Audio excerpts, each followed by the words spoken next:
Octopuses have 3 hearts.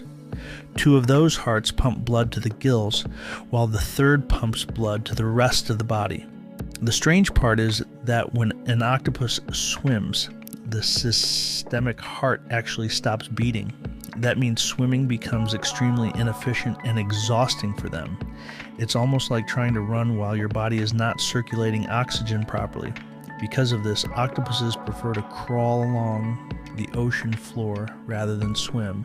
Their blood is blue because it uses a copper-based molecule called hemocyanin instead of iron-based hemoglobin. All of this makes them one of the most unusual animals in the ocean.